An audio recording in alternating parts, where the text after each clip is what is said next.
Assalamualaikum warahmatullahi wabarakatuh. Perkenalkan, nama saya Andi Rizka Anissa dengan NIM 23650074 dari kelas A. Di sini saya akan menjelaskan mengenai tugas LSM, yang dimana kami memakai Google Classroom untuk tugas kami. Saya di sini sebagai pengajar atau tentor. Di sini saya akan membuat kelas pada Classroom, yang dimana, baik, pertamanya kita klik Google Apps, kita pilih di sini, kita cari Google Classroom.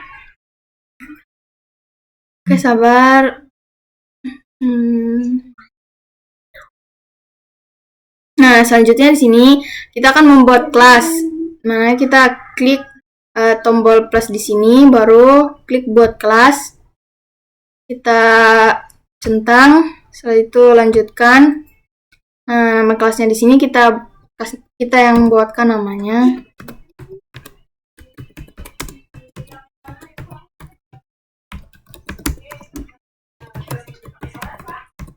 Oke, selanjutnya itu kita klik buat.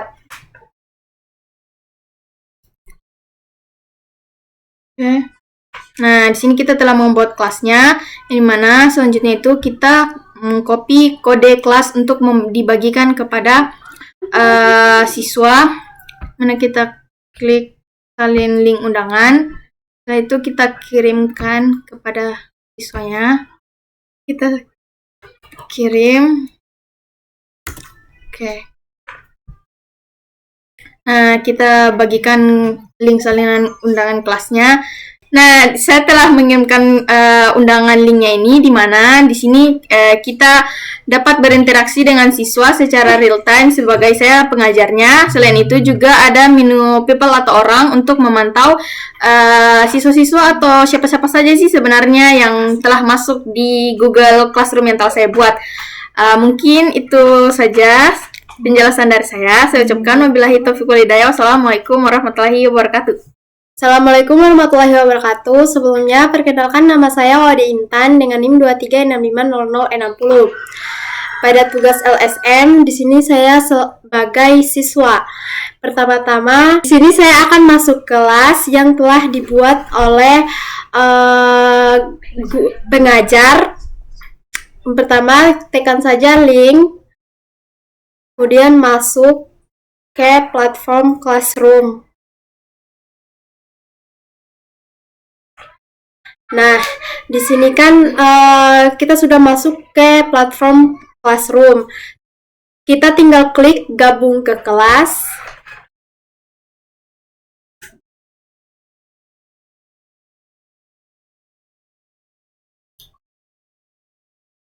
Setelah kita gabung, maka di sini sudah ada kelas Learning Management System. Selanjutnya, setelah masuk pada grup kelas, saya akan menambahkan komentar. Di sini ada klik pengumuman baru. Kita akan mengklik hadir, Bu.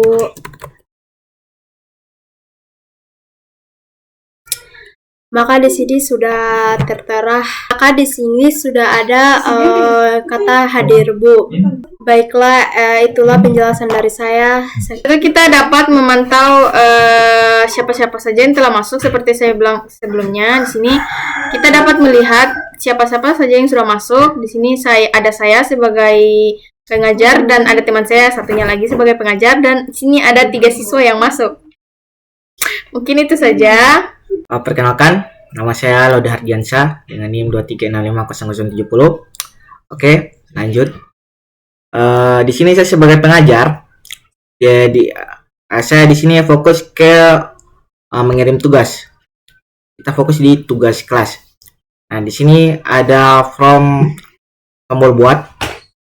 Di sini ada pilihan tugas, tugas kuis, penyataan, materi, gunakan kembali, dan topik. Kita pilih materi dulu untuk mengirim materinya. Sini kita tutup aja. Kita judulnya LMS materi 1.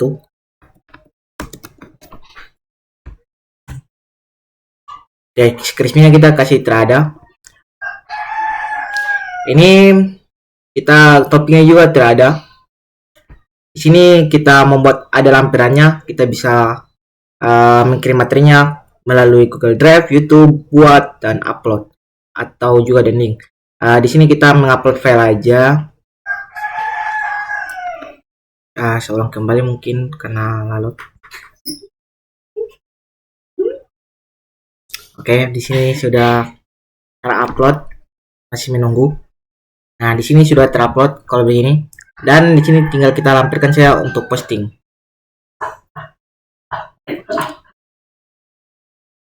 Nah, di sini materi yang saya kirim sudah diupload, sudah diposting.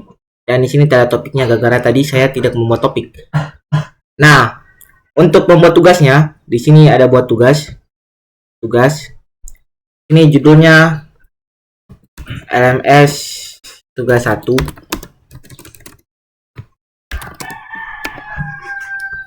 Nah, petunjuknya itu petunjuknya di sini saya sudah kirim. Di sini lembar tugas 1 praktik 1 mata kuliah Programmation terbuka. Mata kuliah LMS saja. Oke. Sudah. Ini untuk deskripsinya wajib. Lampirannya saya tidak ada setelah mau mengupload apa-apa karena cukup petunjuknya aja saya kasih. Di sini tempat tak ada batas waktu. Di sini saya kasih ada batasan waktunya. Batasan waktunya itu semisal saya kasih dia hari Rabu deadline-nya. Kita tekan OK aja. Dan waktu opsionalnya ini bisa kita pilih. Jadi kita anggap saja kita kasih waktunya di 2 jam 10 malam.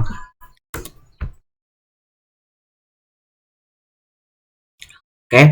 Di sini saya tidak melampirkan lagi topik dan tidak apa-apa, saya tidak bawa di sini. Saya tinggal tekan tugaskan atau tersimpan. Nah, di sini tugasnya sudah terkirim dan materinya sudah terkirim. Nanti sisa siswa mengecek dan membuat tugasnya dan mengupload tugasnya. Oke. Sekian dari saya, terima kasih. Assalamualaikum warahmatullahi wabarakatuh. Perkenalkan, nama saya Woode Anggur Ramadhani dengan NIM 23656072. Di sini saya selaku siswa. Nah, di sini kita masuk ke forum Classroom di kelas Learning Management System. Di sini ada pengumuman baru. Guru saya memposting atau pengajar memposting materi dan tugas. Nah, di sini ada forum, di atas ini ada forum tugas kelas dan orang. Nah, cara kita melihat tugas kita itu kita bisa klik di sini, tugas kelas. Nah, di sini ada tugas kelas yaitu materi 1 dan tugas 1. Kita klik untuk melihat materi 1. Nah, di sini kita bisa lihat materi. Bukan hanya untuk melihat materi saja, di sini kita bisa menambahkan komentar kita. Kemudian di sini kita bisa melihat juga tugas. Dan kita lihat petunjuk. Nah, di sini bisa kita lihat juga tugas teman saya, dia telah mempostingnya. Di sini juga kita bisa menambahkan komentar. Sekian dari saya. Wassalamualaikum warahmatullahi wabarakatuh. Assalamualaikum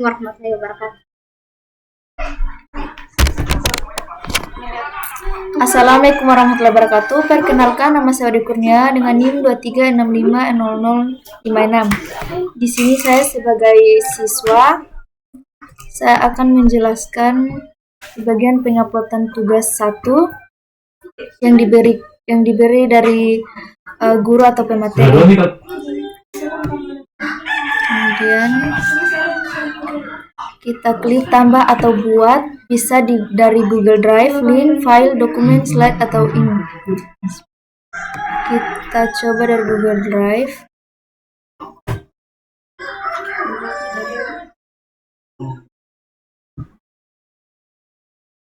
Kita jelajahi.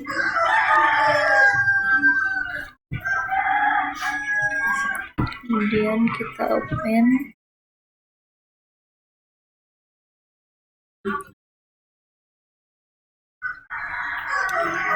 Kemudian kita serahkan.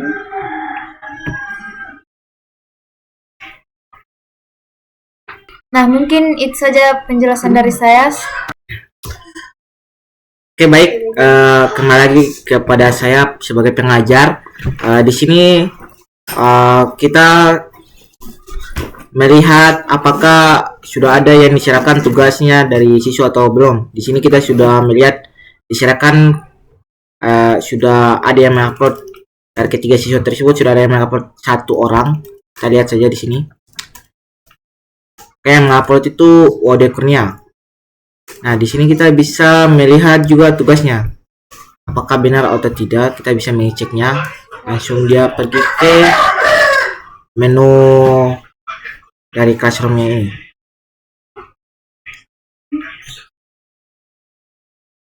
Nah, di sini bisa juga kita memberikan penilaian.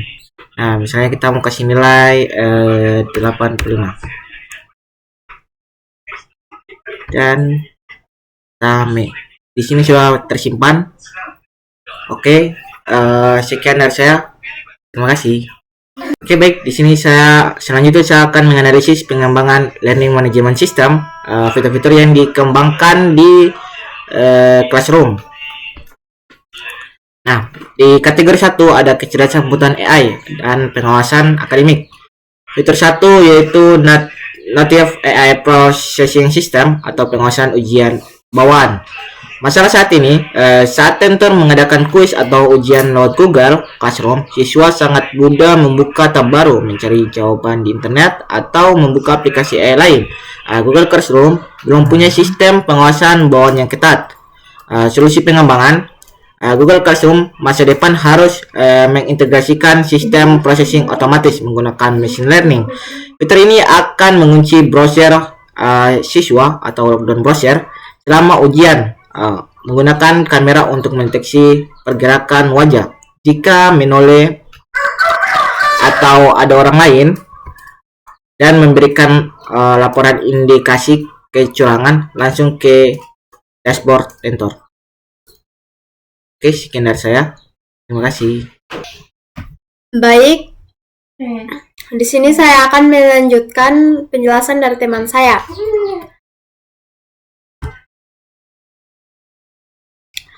Di sini ada fitur yang kedua, yaitu Predictive Analysis Dashboard atau peringatan dini kelulusan. Masalah saat ini, tentor baru sadar siswa tertinggal atau malas setelah Masalah saat ini, tentor baru sadar siswa tertinggal atau malas setelah nilai akhir keluar atau saat tugas menumpuk di akhir semester. Di mana solusi pengembangannya terdapat pengembangan sistem analitik pintar yang melacak perilaku belajar siswa. Jika ada siswa yang jarang membuka materi PDF, sering mengumpulkan tugas mepet deadline, atau nilai kuisnya terus menurun, AI akan memberikan notifikasi otomatis atau early warning kepada tentor siswa X terdeteksi berisiko tertinggal pelajaran.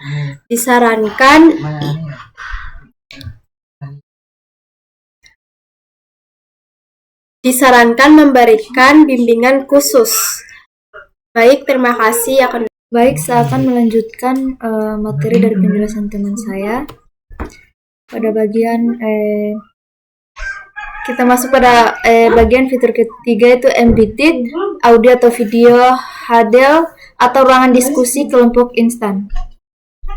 Masalah saat ini, jika tentor membagi siswa ke dalam kelompok-kelompok kecil, siswa harus keluar dari Google Classroom, membuat link Google Meet baru secara manual, atau mengobrol via WhatsApp grup.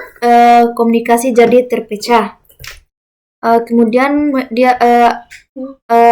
solusi pengembangan yaitu mengembangkan fitur virtual breakout rooms atau huddle yang tanam langsung di dalam menu atau anggota. Siswa bisa langsung mengklik nama kelompoknya dan masuk ke ruangan obrolan suara atau berbagi layar secara instan tanpa perlu keluar dari ekosistem Google Classroom. Mungkin saja penjelasan dari saya. Di sini saya akan melanjutkan penjelasan sebelumnya dari teman saya, yang dimana fitur 4, Live Collaborative Notes atau Whiteboard.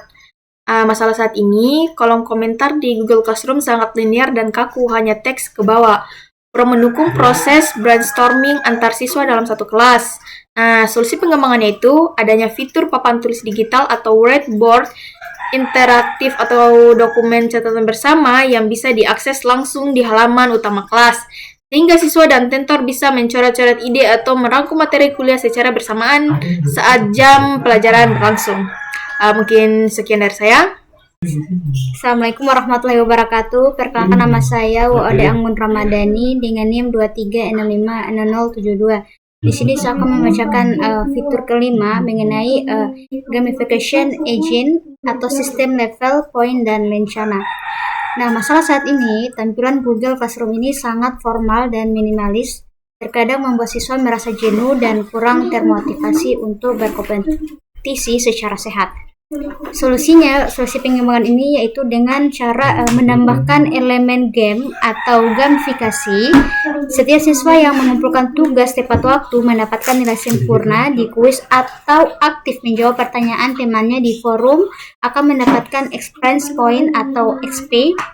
Poin ini bisa menaikkan level akun mereka atau menghasilkan badges atau lencana digital seperti top contributor atau speedrunner assessment yang terpampang di kelas mereka. Oke, selanjutnya fitur ke-6 yaitu tentang Smart Offline Synchronization atau mode hemat data dan sinyal. Nah, pada fitur ke-6 ini masalah saat ini yaitu di beberapa wilayah dengan kendala jaringan, siswa kesulitan mengakses materi video atau mengumpulkan tugas tepat waktu jika koneksi internet terputus. Nah, bagaimana sih solusinya? Solusinya itu dengan cara kita pengembangan fitur sinkronisasi latar belakang lebih cerdas pada aplikasi mobile. Siswa dapat mengunduh seluruh modul kelas dalam satu klik. Mereka bisa membaca materi, mengetik jawaban tugas, atau bahkan mengerjakan kuis dalam kondisi offline total. Begitu HP mereka mendeteksi sinyal internet, meskipun lemah, aplikasi akan otomatis mengirim atau submit tugas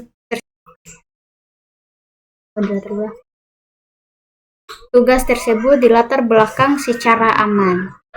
Sekian penjelasan mengenai materi kami mengenai fitur pengembangan yang ada di Google Classroom. Sekian, wassalamualaikum warahmatullahi wabarakatuh.